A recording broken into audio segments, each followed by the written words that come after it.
आज मैं आपके सामने एक ऐसा विषय लेकर आया हूं जो न केवल भारत की अखंडता का प्रतीक है, बल्कि हमारे उन सपनों का भी प्रतिबिंब है जो हमें एकजुट करते हैं।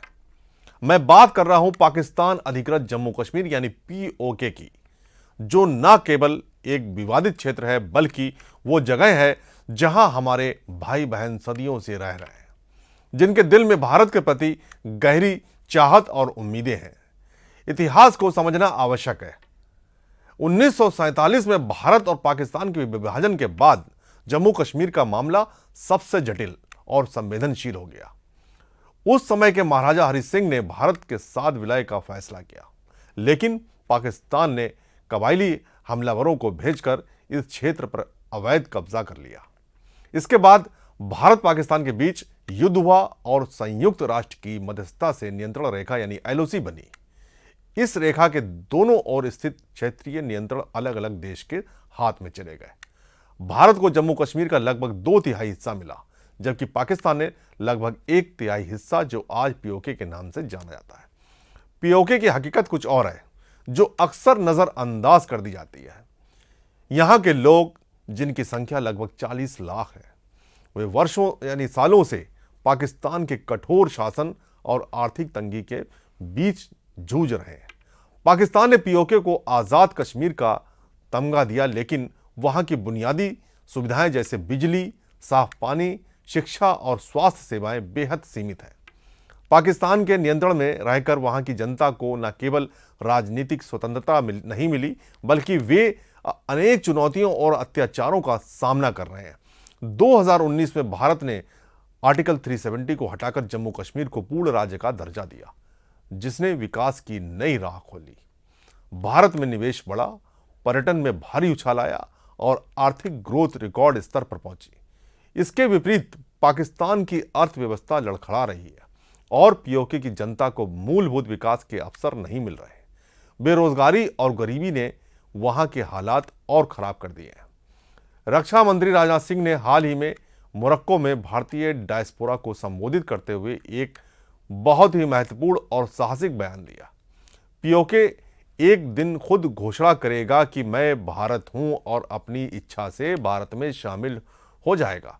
ये बयान केवल भावुकता नहीं, बल्कि हमारे कूटनीतिक, सामाजिक और रणनीतिक दृष्टिकोण का प्रतिबिंब है। अब देखिए, मुझे खुशी है इस बात की कि आप लोग ये महसूस कर रहे हैं, इंटरनेशनल कम्युनिटी में भारत का स्टेचर बढ़ा है। अंतर्राष्ट्रीय जगत में भारत का कद बढ़ा है। पहले क्या हालात थे? पहले इंटरनेशनल फोरम पर भारत कुछ बोलता था तो भारत की बातों को जितनी गंभीरता पूर्वक लिया जाना चाहिए नहीं लिया जाता था। आज इंटरनेशनल फोरम पर भारत कुछ बोलता है तो सारी दुनिया कान खोलकर सुनती है कि भारत बोल क्या रहा है। यह हैसियत भारत की बनी।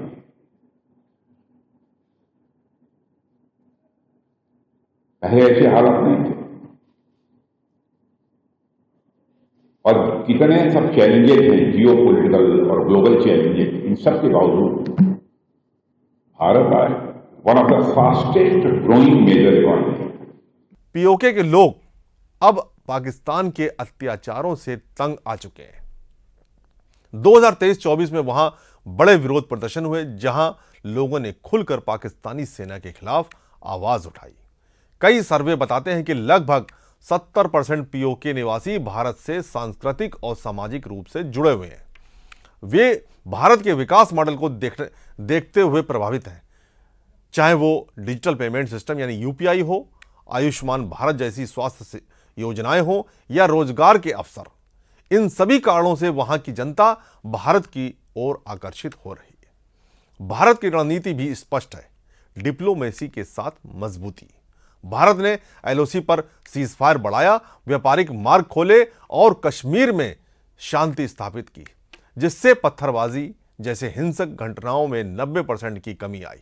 इसके साथ ही भारत ने आतंकवाद के खिलाफ सटीक और मजबूत सैन्य कार्रवाई भी जारी रखी। हालिया ऑपरेशन सिंदूर जैसे कदम पाकिस्तान को स्पष्ट संदेश देते हैं कि भारत अपनी सुरक्षा के लिए किसी भी हद तक जा सकता है। 2025 के CII समिट में भी रक्षा मंत्री ने कहा था कि पीओके के लोग हमारा परिवार है और वे सच है और प्यार के रास्ते पर लौटेंगे। नहीं सही बात है।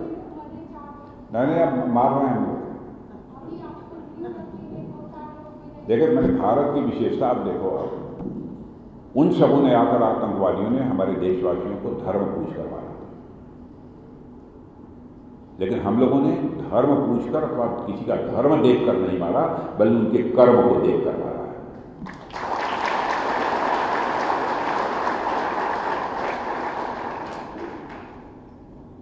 कोई भी किसी भी धर्म को मानता है उसमें हमको कोई आपत्ति नहीं, उसका स्वागत है। धर्म विशेष के लोगों से हमको कोई नाराजगी नहीं हो सकती, कोई आपत्ति नहीं हो सकती। यह खुली आजादी है, जो जिस धर्म को मानना चाहता है उस धर्म को माने। हम किसी भी व्यक्ति से, किसी भी जात, पंथ, मजहब, धर्म को मानने वाला क्यों हो, हम उससे भेदभाव नहीं करते। यह भारत का चरित्र है। हमारे यहाँ देश के ऋषियों और मनीषियों ने कहा ना, यथ पिंडे तद ब्रह्मांडे, जो पिंड में है वही ब्रह्मांड में है, जो मेरे में है वही तेरे में है, जो छोटे में है वही बड़े में है। हमारे देश के ऋषि और मनीषियों ने कहा, अरे हमारा देश तो ऐसा है कि जिस सर्प के काट लेने के बाद मरने की पक्की गारंटी होती है, नाग पंचमी के दिन उस सर्प को भी दूध पिलाकर उसके दीर्घजीवी होने की कामना दुनिया का कोई देश करता है तो केवल और केवल भारत करता है। यह है भारत का चरित्र। मैं भी भारत हूं, ये ट्रेंड चल रहा है जहां पीओके के लोग खुद भारत से जुड़ने की इच्छा जता रहे हैं। ये एक नई उम्मीद की किरण है जो हमें बताती है कि भारत का भविष्य उज्जवल है। चुनौतियां हैं लेकिन भारत तैयार है।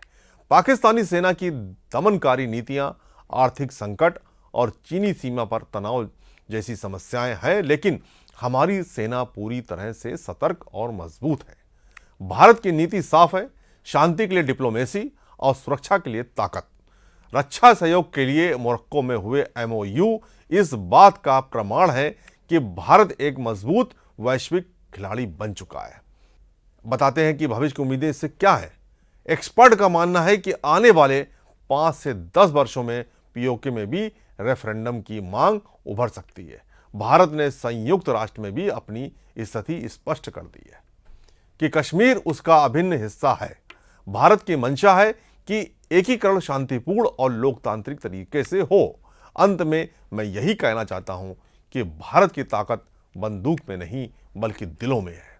पीओके के हमारे भाई बहनों, आप हमारे परिवार के अभिन्न सदस्य हैं। एक दिन वो समय भी आएगा जब पीओके की धरती पर गूंजेगा, मैं भी भारत हूं। तब हमारा अखंड भारत का सपना पूरा होगा। जय हिंद।